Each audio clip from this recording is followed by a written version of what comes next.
Hey, RetconRaider here. Today's video is dedicated to the Raiders, the fine folks who help make these videos possible, with special thanks to Revenant, Anerdinwarpaint, Antonio Hernandez, Icestormshadow, Nathan Welch Jr., and Valinrook. Thanks for your support, guys. That said, let's get started.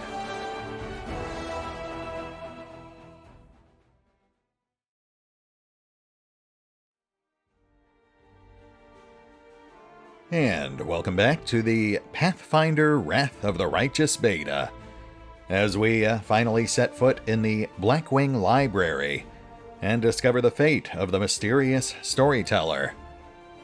Though I suppose we don't have to wonder about the guy he technically is replacing from the original module, because that is the corpse we found down in the tunnels below Canabras. Poor guy. Killed in editing. That's a rough way to go. This famous library holds one of the biggest collections of books in the field of demonology. Scholars and monster hunters from all across Mendev, and even other countries, came here both to study the creatures of the abyss and to figure out how to deal with them.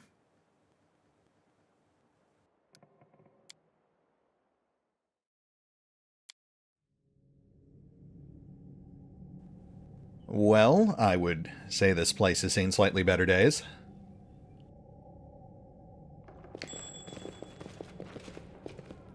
The great library of Canabras has been ravaged and wrecked in the most barbaric way. It seems that someone took perverse pleasure in smashing lamps and furniture, and tearing pages out of books.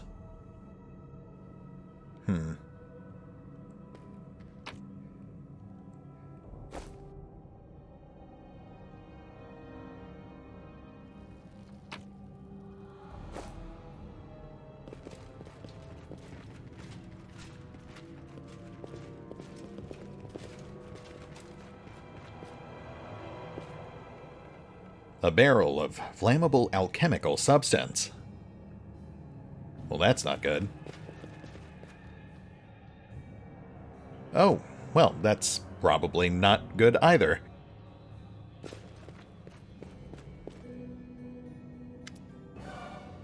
A beefy knight with a head of messy black hair stands before you. His armor is spattered with blood. He greets you with a deep, booming voice. Ha! Crusaders? Excellent! I am Captain Chaleb Sazamel, and these are my men. I am about to burn these vile backstabbers and the heretics here, these pathetic imitators of the traitor Arilou, who tricked their way into the ranks of the Crusaders. The knights nod at the heap of severely beaten people, and a strange elf whose appearance seems jarring for some unknown reason. Sazamel bellows threats at his prisoners, who seem to be in a state of deep shock and utter terror. A strange feeling rises up within you. It is pure instinct. You don't know what you're about to do, but you feel certain that it is right. What happened to the library? Demons showed up and carried everything off. I wasn't here to see it myself. I was fighting in the square. But these filthy traitors told me everything. My fists made them quite chatty. So what, you tortured them? Do you think those methods are worthy of a crusader? Under normal circumstances, no. But look around. The city is burning. Now is not the time for squeamishness. Why do you want to burn them? The warrior howls like a wild animal. Look around you. The city is in burning ruins. So many innocent lives lost, and all because of abominations like these here. Cultists, heretics, and spies, slipping into our ranks, carrying out the orders of their brutal masters, and preparing a heinous death for us all. They want to give us over to the demons, just like Arilou did with Sarkaris. They deserve to feel the flames licking at their legs. You come up with nasty words to use against people. You call them heretics, cultists, spies, so you don't have to call them people. Good people, just like you. You'd feel bad for doing this to people, but not to heretics. Without those words, you wouldn't be able to burn them.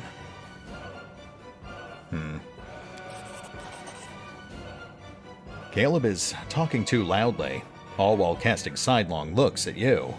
You have seen similar behavioral quirks before. In liars.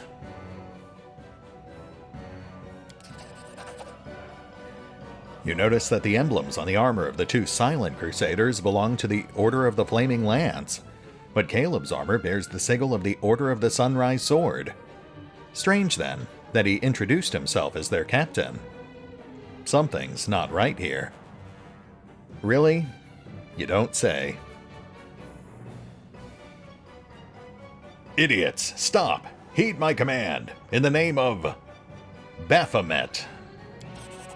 The words fly out of your mouth before you can even think them. Some gut instinct told you that this is precisely what needs to be said in this moment. And the words hit their target. The Crusaders jump in surprise and look at each other in terror. The corners of Darren's mouth are twitching, like he's struggling with all his might not to burst out laughing. Waldriff glares menacingly at Chaleb. Didn't you know, mortal? We're everywhere! Chaleb leaps to attention and barks out. Sorry, couldn't have known. We'll fix it right away, sir. An inexplicable feeling of rightness flows through you. You enjoy seeing the look of oafish terror on the faces of the Crusader and his lackeys when you rebuke them for their fecklessness. Report. Who are you? The Crusader's eyes bulge in fear as he barks out, Chaleb Sazamel, former knight of the Order of Everbright Crusaders, deserter. These two are my mates from playing cards, local fences for stolen goods, reliable men. We set an ambush and caught 4 Crusaders. We wish to join the ranks of the triumphant army of the World Wound. Good lads, brave fighters. We could do with more like you in the cultist ranks. Then our victory would be assured. Thank you. I do my best. Chaleb watches Lan with rapt attention, his eyes lingering on Lan's horn.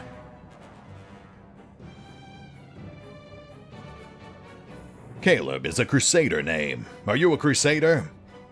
I hereby give you a name worthy of a demon. Foul Snout. Biting his lip, the bold cultist proudly thrusts out his chest. Thank you, sir. Foul Snout furrows his brow in a display of menace, trying to show his brutal determination to take on all the Crusader forces put together. Okay, so we've got an evil option here, but I honestly question whether it's even all that evil. I mean, is it evil to trick enemies into killing each other?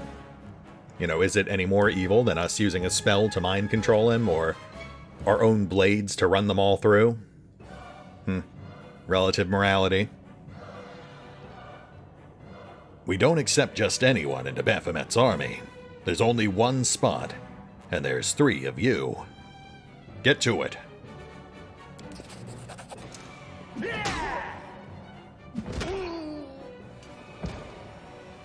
Chaleb seems to be quicker on the uptake than his associates.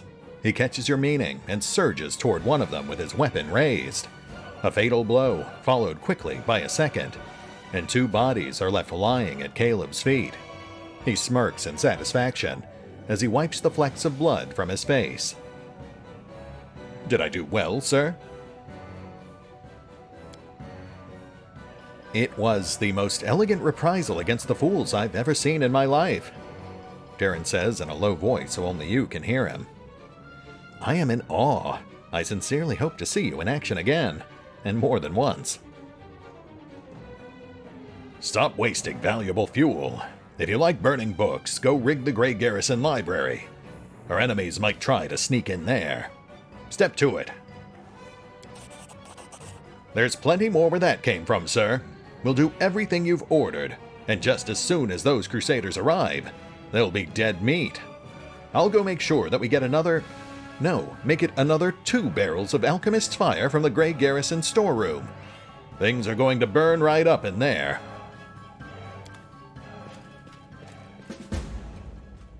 Well, that certainly worked out. Better for us than it did for them.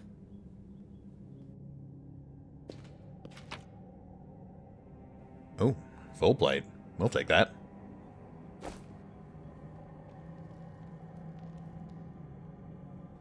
Alright, alright. Yeah, I mean, I guess we could have just fought those guys, but this, I think this was a little more satisfying.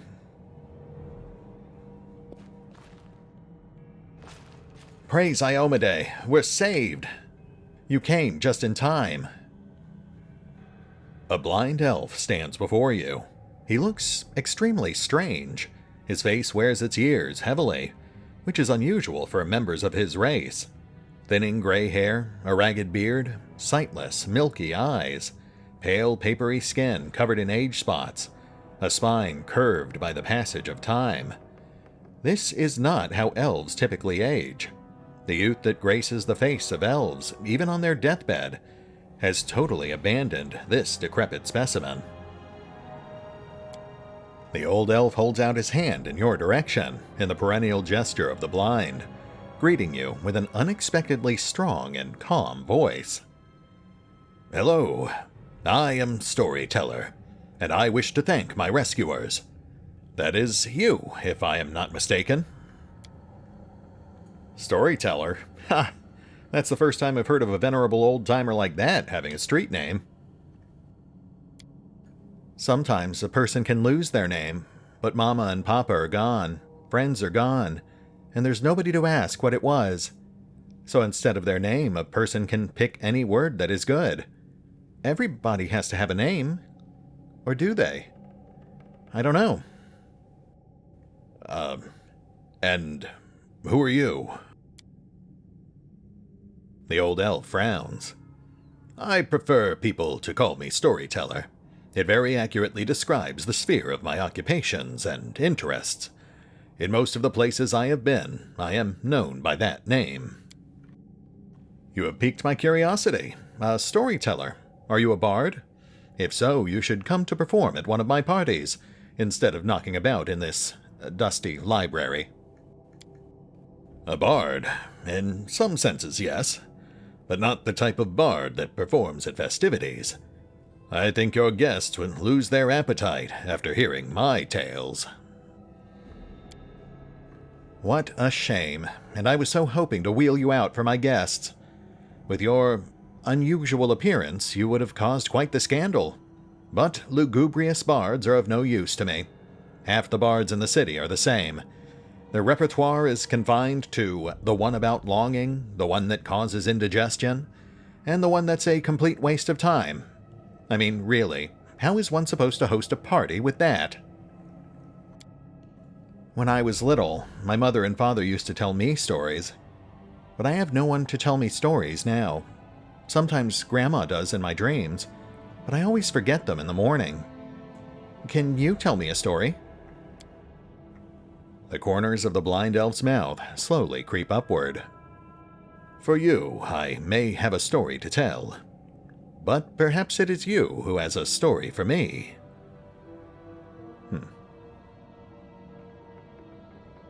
I want to talk to you about something. The old elf responds with dignity and courtesy, but firmly. In thanks for my rescue, I, of course, will render you a service in turn, whatever it may be. However, at this moment, I wish to be somewhere safer than the present surroundings. My recent adventures have fatigued me greatly. I would be grateful if you could help me to a safe shelter of some kind. The stubborn set of the elf's mouth tells you that he won't change his mind. Typical. You do someone a good turn, and instead of saying thank you, they just ask for more help. Oh, easy on the old elf. He's had a rough go of it. Yeah, because we've had it so easy. Very well. I'm taking you to the Defender's Heart. Please accept my sincere thanks once again. And if I may, please don't rush. I will struggle to keep up with your young legs. The storyteller lowers his voice slightly. And I am not the only one thankful to you. That young crusader over there is eager to give his regards, but he's too shy to approach you. I can tell from his quickened breathing. When we reach a safe place, take pity on the lad and accept his thanks. The young man with aristocratic features wipes the sweat from his brow and gives you a courteous bow. Allow me to introduce myself. Brother Kaem, at your service. Thank you for helping us. We thought we were doomed to perish. There is death everywhere here. Sometimes I think we're all doomed, but then death has passed us by and we're all still alive. Lan looks at Ember with sorrow in his eyes. But you're an elf. You should live hundreds of years and never even worry about dying. Little elf girls shouldn't even know such words. When children are thrown in the middle of a war, they learn many sad things. That is why we have to win, so that other boys and girls don't have to learn what we did. And who are you?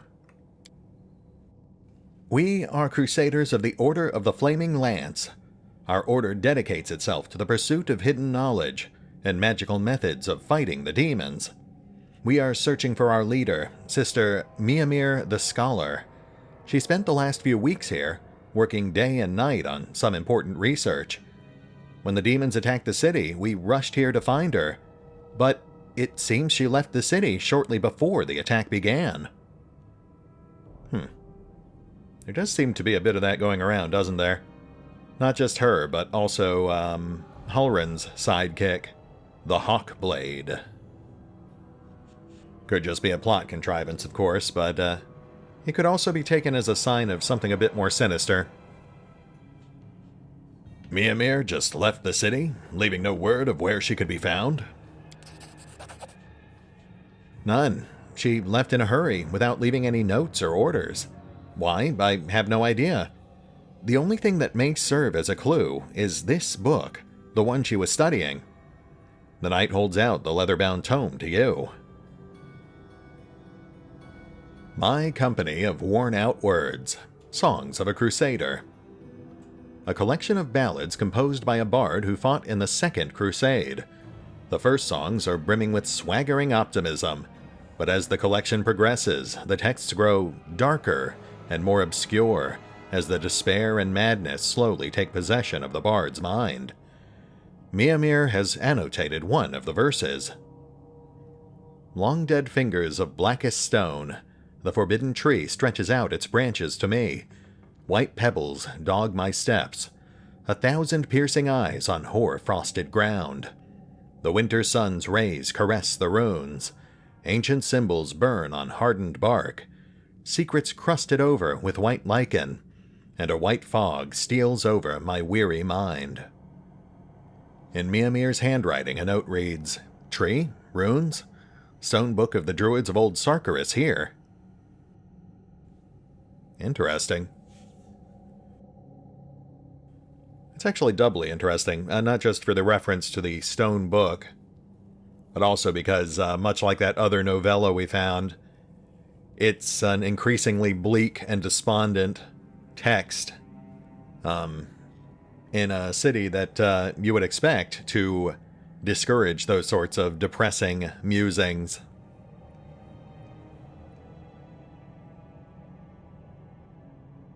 Miamir's notes mention something about a stone book belonging to the Druids of Old Sarkarus. What does that mean? Stone books. The Druids of Old Sarkarus used sacred trees as books. They carved their secret knowledge on the bark. When the demons came, the Druids resorted to a dark ritual that turned the trees to stone and the Druids themselves into undead, doomed to guard their stone library grove forever. But that happened far from here, in the Stone Wilds. Is it possible that's where Miamir went? Or maybe she found one of those trees somewhere nearby? I don't know. How did you end up in this trap? That traitor met us at the door. He seemed a faithful and passionate crusader, and we didn't suspect a thing until they attacked us from behind and knocked us out. We didn't expect such trickery. Most of our Order brethren are dead, and we were desperate to believe that this man in armor was a fellow crusader, a comrade. While we were unconscious, they removed our armor and tossed us on the pyre of books. What macabre blasphemy. Ain't it always the way? You start to think you might be able to trust a fella, and boom, he goes and stabs you in the back. But if you never trust anyone, then soon you'll become a killer, just like Halrun. That's hardly better, is it? Pah, don't start on that now. Fine, fine, you convinced me. You can trust people. But only one in every dozen, I'd say. And not for long, even then. Who is the elf with you? Is he a crusader as well? No, he calls himself the Storyteller, and he only recently arrived in Canabras. We often saw him in the library. He was interested in the writings about early Sarkarus and the era before that. It seems the traitor caught him in the library and decided to kill him along with the rest of us. The young man's voice drops to a polite murmur. Have you noticed that the Storyteller is a little odd? Even for Canabras, where you can meet the strangest people from the farthest corners of the globe among the Crusaders. Have you ever seen such a decrepit elf before? And not just old, but ancient. With a gray beard like that? Elves don't tend to grow beards, I thought. And they don't have wrinkles.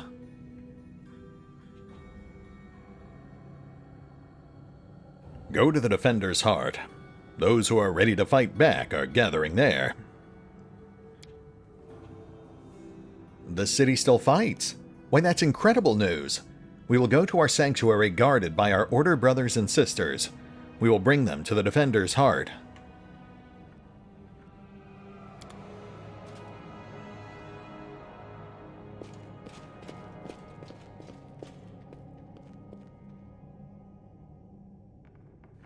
Ah, nice. Okay, so... Ooh, yeah, we're hitting the wall there. Looks like our entire party just got fatigued.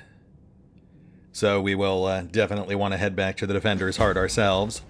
But at least we accomplished our primary goal. Let's finish looking around and then we'll head back.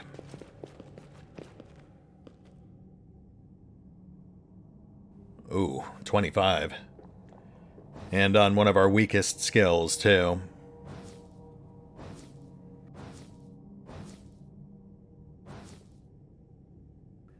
Yeah, I think we'll just hold off on that one for now. We might swing by again with Nenio a bit later down the line. Or at least take another stab at it once we've got another level or two under our belts.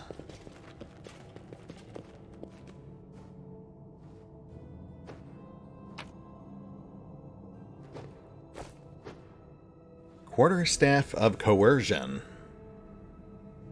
+1 quarterstaff adds +1 to DC for all will saves on spells the wielder casts. Wow, okay. I wonder if that extends to hexes as well, because that is Ember's big weak point right now. I guess we'll give that a shot.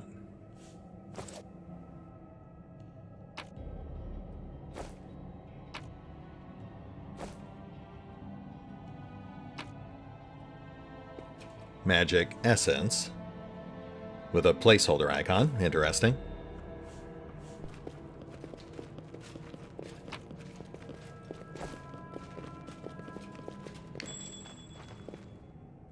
The bookcase is full of text describing demons and methods of fighting them. Regrettably, all this knowledge wasn't enough to save Canabras from the spawn of the Abyss. My tail is twitching. Must be a sign. How to make money during the war against demons.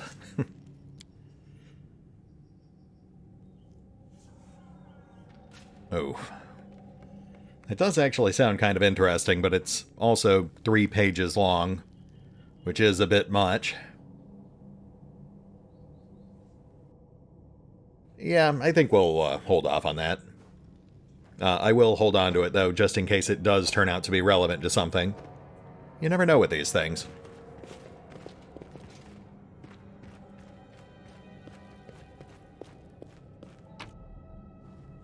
Without a shadow of a doubt, expecting nothing in return, the life and feats of Lord Exsellsior Tresbot.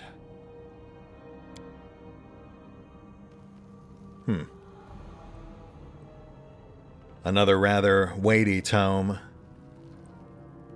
Though this one actually drops specific names. Lord Exsellsior Tresbot and the author, Anerdinwarpaint.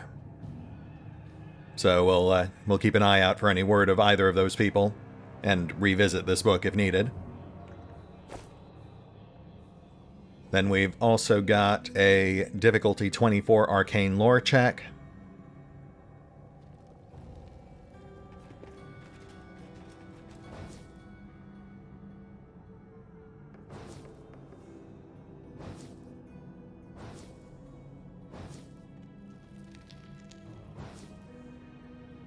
.25% chance of success.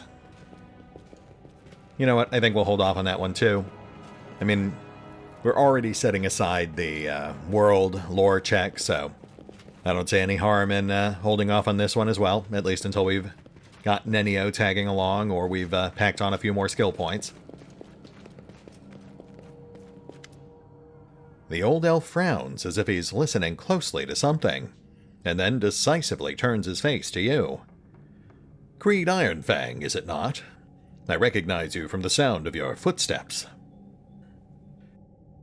Neat trick. Come on, time to go. Please accept my sincere thanks once again, etc., etc.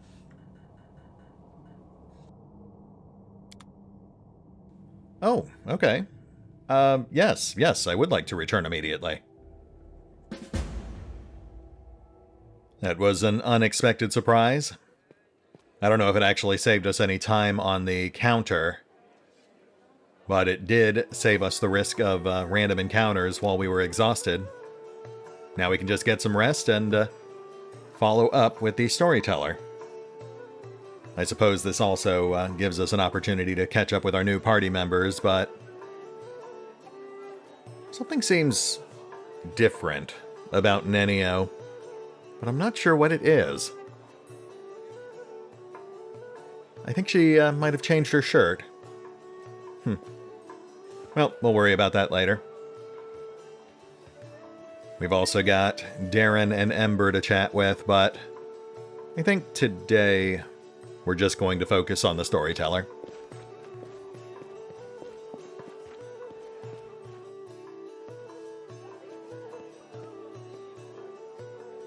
Alright, let's see what the Storyteller has for us. Set the stage for our next big objective. The blind elf looks better than he did in your last encounter. His clothes are clean, and his pale face has some color. The elf turns to you and listens closely. Is that you, my savior? I recognize your footsteps. Determined footsteps befitting a determined person. Allow me to thank you again for saving me. Please, accept this humble gift as a token of my appreciation. The elf hands you a small black ring with 2 scarlet runes on it. Well, thank you. Irabeth has explained why you were looking for me. I warned the authorities of Canabris that the local wardstone had been desecrated. They waved off my warning and paid for their inaction. When I lived in the River Kingdoms, my advice proved quite useful for a young kingdom founded there by some resourceful adventurers. Too bad Hulrun and his advisors were not as far-sighted as to listen to me. I have examined many wardstones, but only in the one guarding Canabris did I sense a flaw, a spot of corruption inside, a vulnerability the demons will surely use. They are able to spread the blight inside the wardstone, corrupt it, and make it their weapon. It frightens me to think what it will be capable of. The wardstone must be destroyed. Who are you, and why did they let you examine the wardstone? The elf smiles faintly. I am the Storyteller, just an old elf, and a bit more. I am old even for an elf. I have seen many things and have been to many places. Not so long ago, I witnessed the making of a young kingdom in the Stolen Lands, led by a remarkable and promising individual. My advice on the complicated matter of conquering those lands proved useful to that leader. This is not uncommon for me. Some seek my advice or services, and I don't refuse. This is how I acquired my reputation as an old vagrant who's never hurt anyone, stayed out of others' squabbles, but sometimes gave good advice. I had a few friends in Nerosian who vouched for my integrity. This is why my humble request to be allowed to see the wardstones was granted.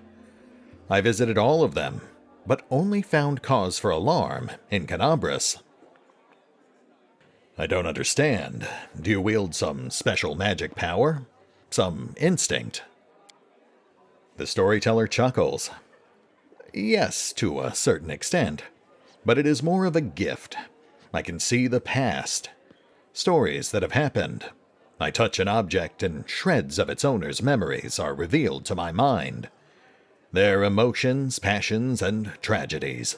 I see visions like I am them, and their stories happen to me. This is my power. I've been roaming the world gathering such stories for many thousands of years. One day, I will gather them all. Sure, why not? It does seem like an entirely realistic goal. What did you see this time? What blight is concealed in the wardstone? I'm afraid I don't have the answer to your question. To understand the nature of this blight, we need to understand how the wardstone was created. And it is hidden from me. I can only guess. Have you heard of the Red Morning Massacre? A dreadful morning remembered with fear even by those not yet born at the time. A demoness called Minago invaded the city with a crowd of her followers and started to do what demons do best, kill and desecrate. They say they covered the wardstone with pieces of dead bodies, splashed it with blood from top to bottom. Could such an abomination darken the radiance of the gift of Iomedae herself? The locals think this is impossible, but who knows?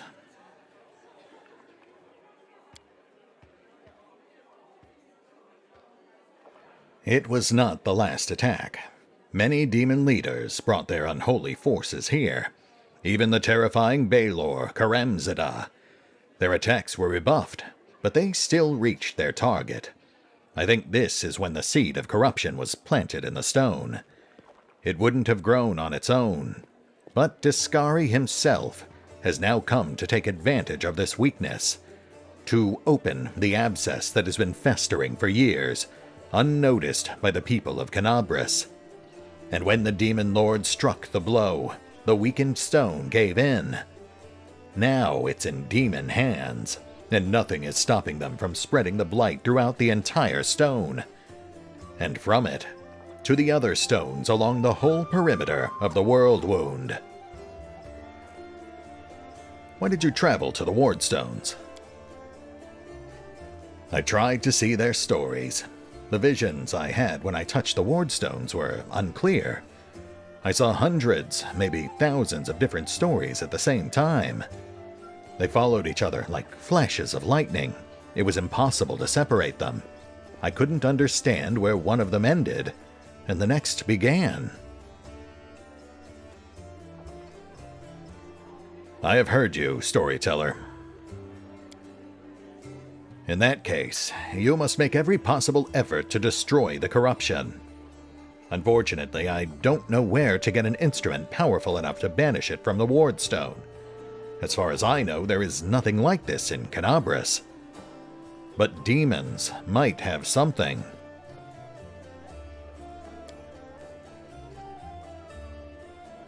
I heard the dying roar of Tyrendelev, the silver dragon, the protector of the city. Only a truly mighty weapon could slay such a powerful creature. I would advise you to go where Tyrendelev perished and search there for something. I'm sorry I can't be more specific, but intuition and a strange sense of rightness tell me to point you there. I found this in the square where Tyrendelev perished. What do you make of it? The storyteller reaches out and says softly, "Even from here I can feel strange energies emanating from this object. If you don't mind, I will examine it using my method. I will try to see the past of its owner, their emotions, and shreds of their memories. Maybe it'll help us better understand what we are dealing with." The storyteller touches the knife, his fingers clamping around the hilt with a hungry, masterful grip. His face contorts into an evil grimace, his voice disgustingly raspy. "Hunger. My many legs bring me into the lair, to my mother's feasting hall. Her swollen body overfilled with food is so huge that I have to look at it with all of my eyes at once. On top of her is her scrawny little head, with a long beak that is always yearning for more food."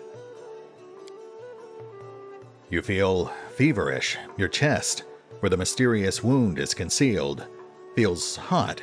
Your mind is flooded with a wave of visions. Visions repeating the words of the old elf. Mother greets me with a placid screech. Stupid, greedy wretch, whose only achievement is my birth. A creeping, wingless creature. It's your fault I have no wings, a symbol of greatness.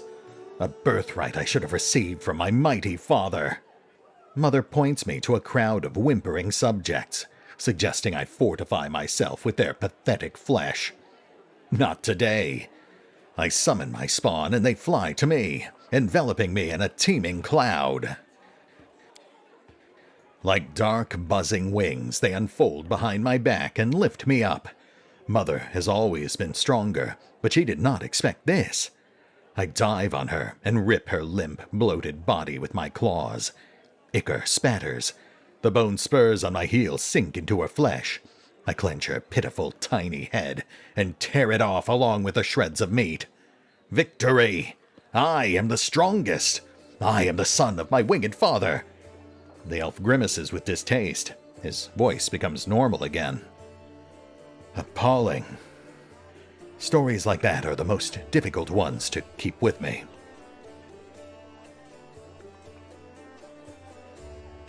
Did this knife belong to a demon?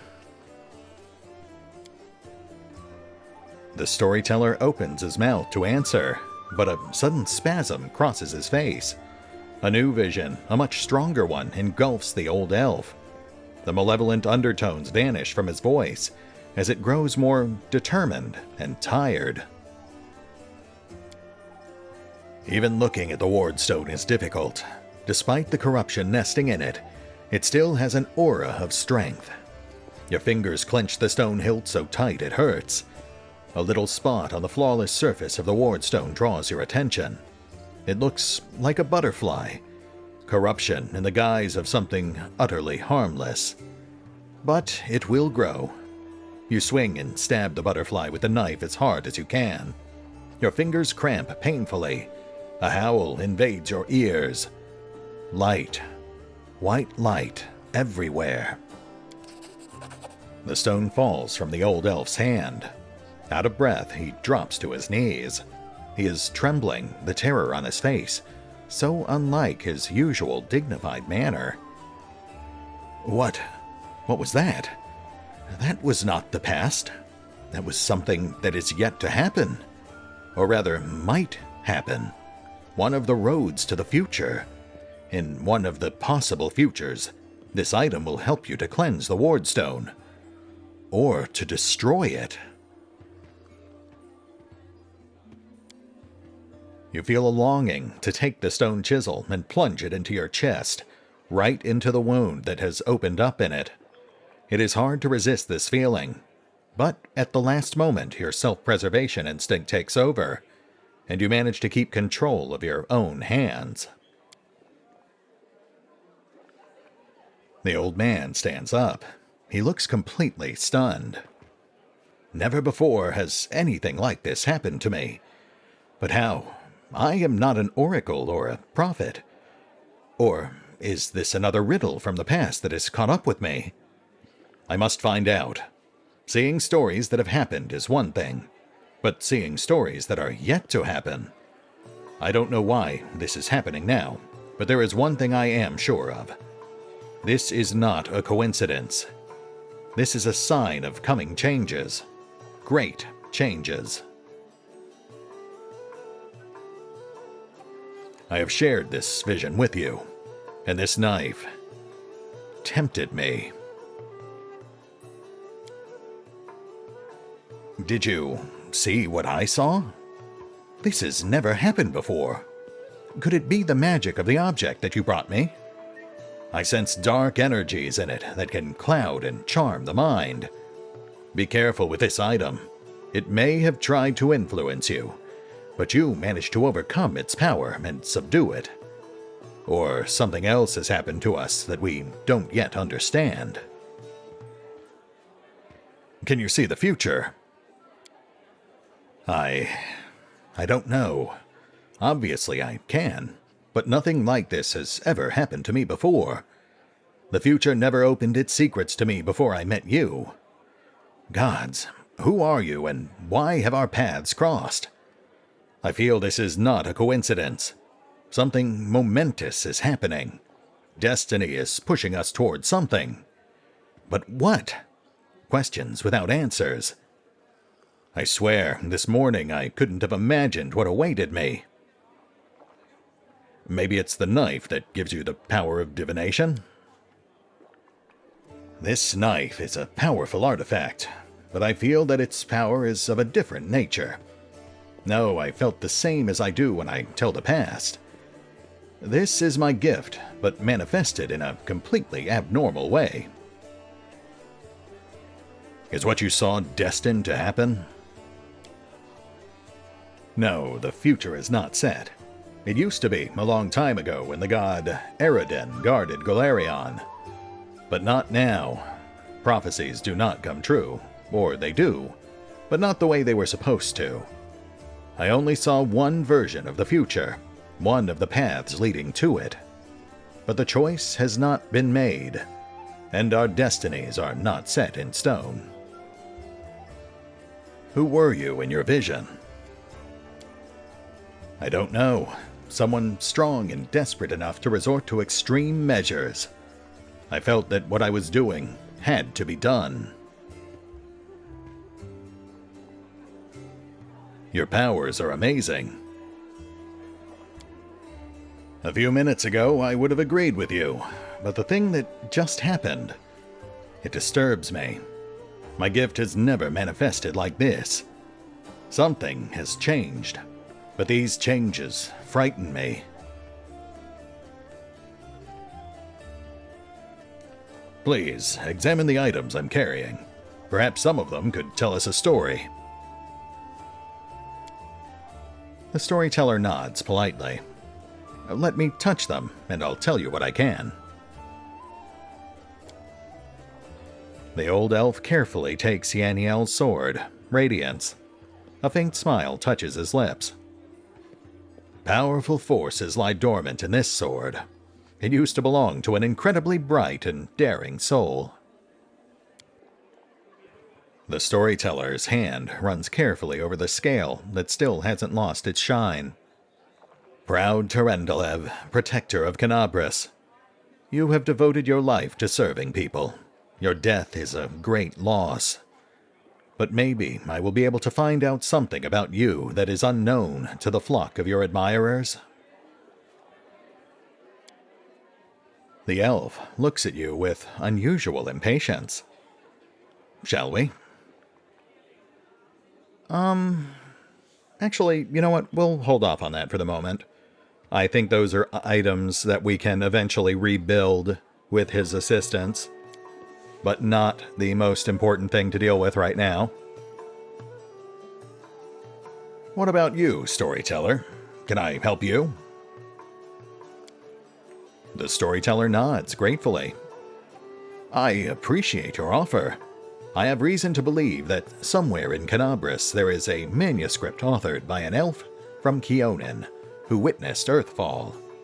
The Storyteller's voice suddenly breaks, and he stops for a moment. For personal reasons, I would like to examine it, but no matter how hard I try, I have failed to find it. Even in the Blackwing Library, I only found a mention that the manuscript exists and is held somewhere in the city. I assume it's stored at the Grey Garrison. They wouldn't let me into the archive when I visited. All those crusaders were nervous about the strange blind elf, interested in their secrets. It's understandable. The crusade naturally made them a little paranoid. But now the Grey Garrison has fallen into the enemy's hands. I would be grateful if I could see the manuscript. I have a few questions about our encounter in the Blackwing Library. Of course, I make no secret of why I came to the library. I was looking for something. What were you looking for? I was looking for a very old thing. Rumor has it some ancient scroll or a book page about the times of Earthfall is held in Canabris. According to the legend, it described the last days of the proud kingdom of Keonan, later abandoned by the elves fleeing Golarion. I have a vague hope that the events described in it will shed some light on my past. Okay, so that does retread what he basically already told us. But it does give us some slightly different context. I don't think he previously mentioned it was related to his own past. That's new.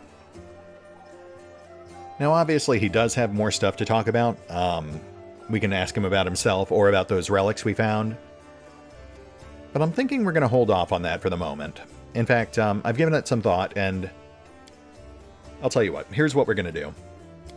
I do want to eventually talk to all three new companions and finish talking to the Storyteller, but I don't want to clump it all up at once like I did last time. So instead, we'll do this.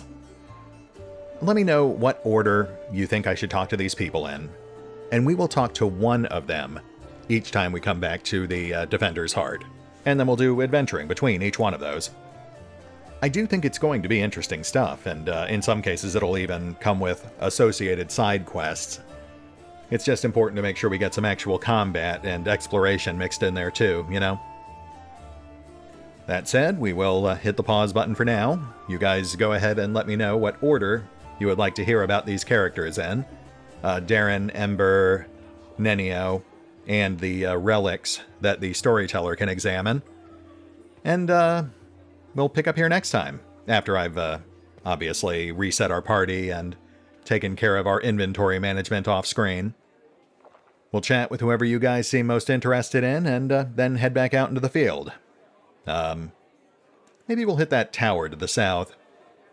Or maybe some of those other notable points of interest that Anivia mentioned to us when we first woke up. See you then.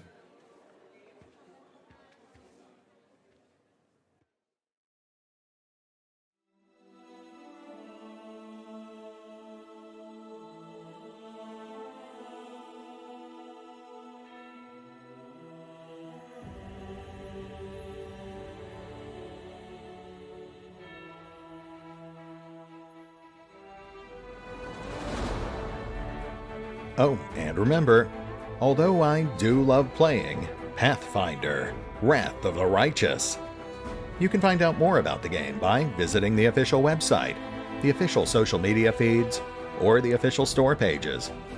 And if you'd like to help support the channel, feel free to push any of those buttons that do the things, or maybe even check out the Patreon. As always, links are in the description.